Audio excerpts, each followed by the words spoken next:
জাদুর গাছ। এই গাছটা তুমি তোমাদের বাড়ির উঠোনে রোপণ করলে দেখবে তোমাদের সমস্ত অভাব অনটন দূর হয়ে যাবে। মা, ও মা, আমি একটু টুম্পাদের বাড়িতে খেলতে যাই। আমার একা একা সারাদিন থাকতে মোটেও ভালো লাগে না। আর তাছাড়া আমার তো কোনো খেলনা নেই। বাবা মরে যাওয়ার পরে তুমি আমাকে একটা খেলনাও কিনে দাওনি। মা, জানো টুম্পার না অনেক খেলনা, ওখানে গিয়ে খেললে আমার অনেক মজা লাগবে। যাই যাই না মা, আমি তাড়াতাড়ি বাড়ি ফিরে আসবো।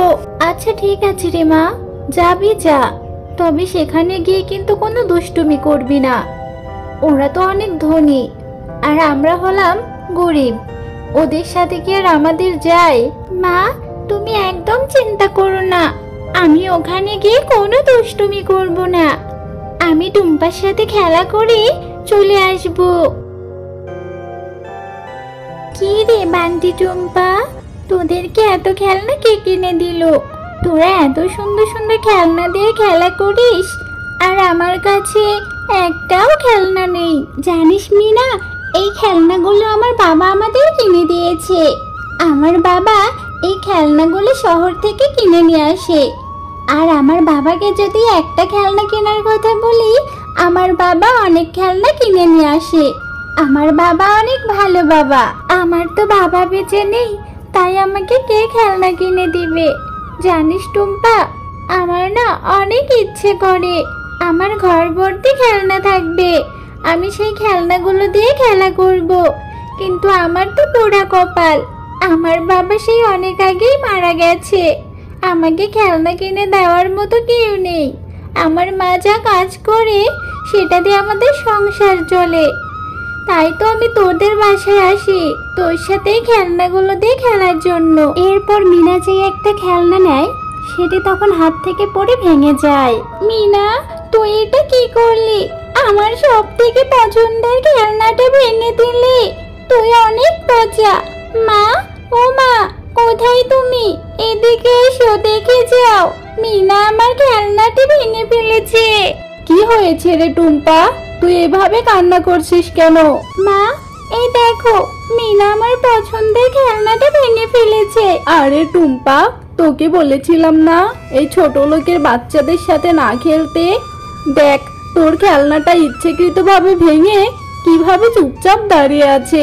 এই ছোট লোকের বাচ্চা, যা তোর মাকে গিয়ে বল এই খেলনার দাম দিতে। আর এই খেলনার দাম কত জানিস তো? এখানে সমস্ত দামি দামি খেলনা, এগুলো কি তুই সারা জীবনেও চোখে দেখেছিস? বাঘিনী কাকিমা, বিশ্বাস করো, আমি খেলনাটা ইচ্ছে করে ভাঙিনি। খেলতে খেলতে আমার হাত থেকে পড়ে ভেঙে গেছে। আরে কি বললি? তুই মিথ্যা কথা বলছিস। তুই খেলনা কিনে খেলতে পারিস না বলে তুই আমার মেয়ের দামি খেলনাটা ভেঙে ফেলেছিস। জানিস এই খেলনাগুলোর দাম কত? আর তোর মা তো অন্যের বাড়িতে ঝিয়ের কাজ করে। ঝিয়ের কাজ করে কি আর এত দামি খেলনা কিনে দেওয়া যায়? ছোট লোকের বাচ্চা, যা যা বলছি, আমার বাড়ি থেকে বেরিয়ে যা, আর কখনোই আমার মেয়ের সাথে খেলতে আসবি না। বাঘিনীর কথা শুনে মন খারাপ করে মিনা বাড়ি ফিরে আসে আর বাড়ি ফিরে ঘরে বসে কাঁদতে থাকে। কি রে মিনা, তুই এভাবে এখানে বসে কান্না করছিস কেন? আর তুই না টুম্পার সাথে খেলতে গেলি, এত তাড়াতাড়ি বাড়ি ফিরে আসলি যে? আজ যদি আমার বাবা বেঁচে থাকতো তাহলে আমাকে অনেক খেলনা কিনে দিত, আমি মন ভরে সেই খেলনা দিয়ে খেলতে পারতাম। জানো মা, টুম্পাদের বাড়িতে আমি খেলা করার সময় আমার হাত থেকে একটা পুতুল পড়ে গিয়ে ভেঙে যায়, আর তখন বাঘিনী কাকিমা এসে আমাকে অনেক বকাঝকা করে।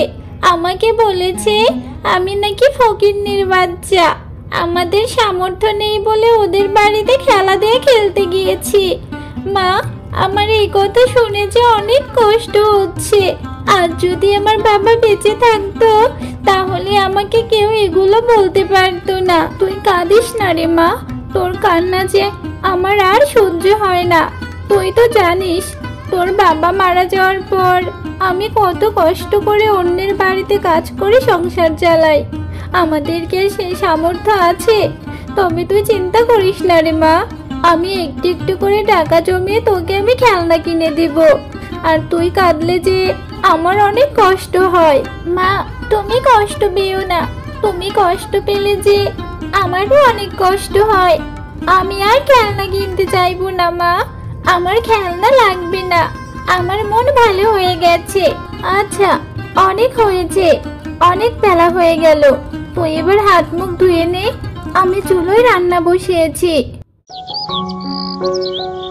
মা মিনা, আমার রান্না তো প্রায় শেষ হয়ে গেছে। তুই বরং একটু পুকুর পাড় থেকে পানি নিয়ে আয়।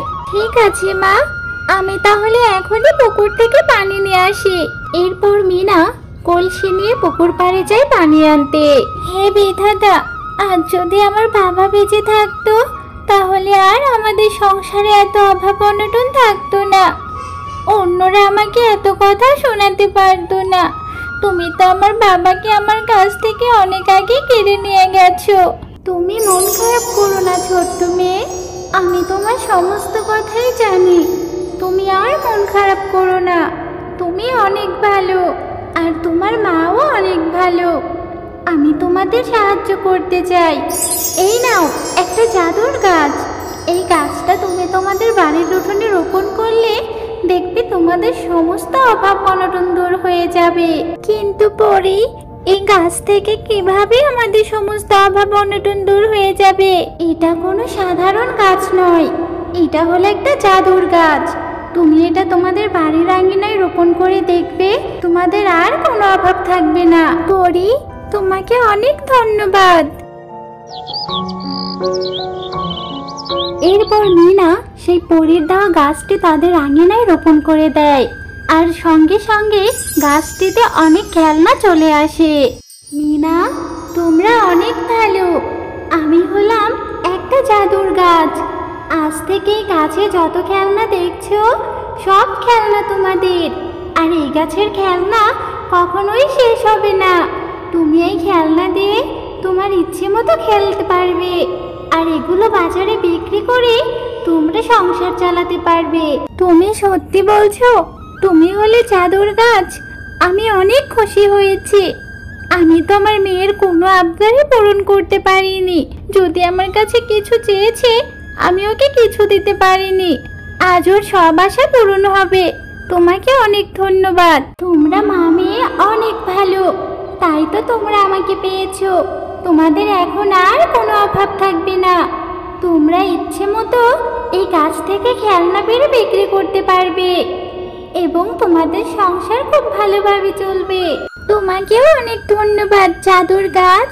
আজ তুমি আছো বলেই আমাদের সংসারের অভাব অনটন দূর হবে। আমি ইচ্ছে মতো খেলনা দিয়ে খেলতে পারবো। তুমি আমাদের অনেক বড় উপকার করলে।